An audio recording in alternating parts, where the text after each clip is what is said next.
Any story about the French town of Colmar should probably start with the words, "Once upon a time, a long, long time ago." That's because Colmar has a storybook quality about it.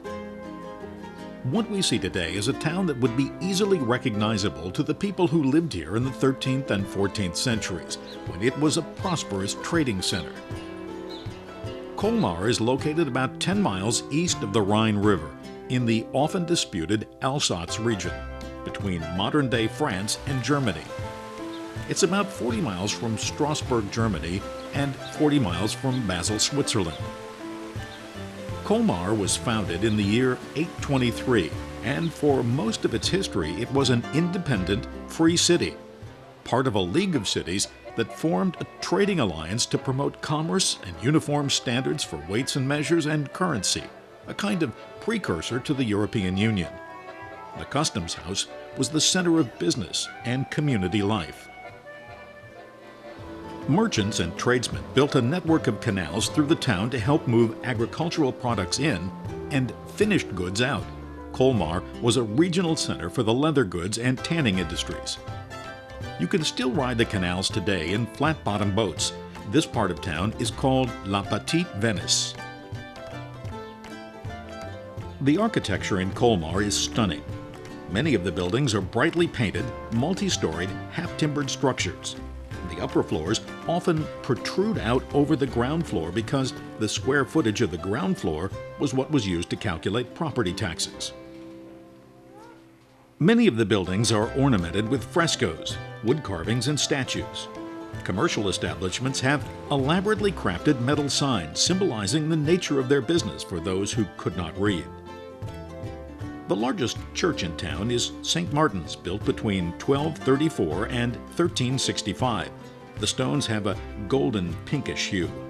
The roof is made of colorful green tiles and seems to be the perfect place for storks to build their nests.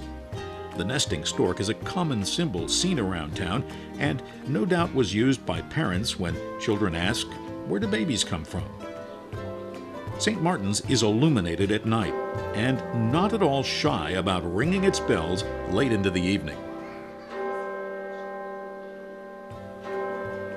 Not far from St. Martin's is an old monastery that has been converted into a first-class museum. Actually, everything is not far from any other place in this largely traffic-free, very walkable town. But there's a little tram if you want to save your feet. Colmar has a special connection to America, at least the great American icon, the Statue of Liberty. It was created by Colmar's most famous native son, sculptor Frederic-Auguste Bartholdi. Bartholdi was born here in 1834. His childhood home is now a museum, where examples of his work are on display, including early studies for what he called liberty enlightening the world.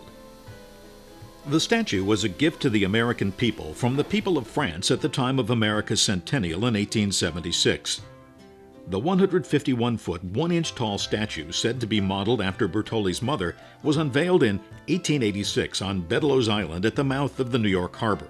Other examples of Bartholdi's work can be seen around Colmar.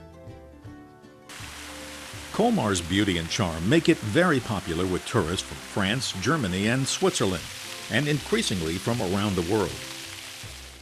Many feel it's the most beautiful town in Alsace. It was spared from the ravages of World War II because military leaders on both sides realized any short-term strategic advantage was not worth the permanent cultural loss that would come from destroying this special place.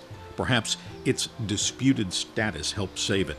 After the Franco-Prussian War, Germany occupied Alsace. The French got it back after World War I, then Nazi Germany seized it on the eve of the Second World War. For whatever reason, it's wonderful that people today can walk the narrow cobblestone streets in peace, taking pleasure from all they see, and their only worry, where to stop for dinner.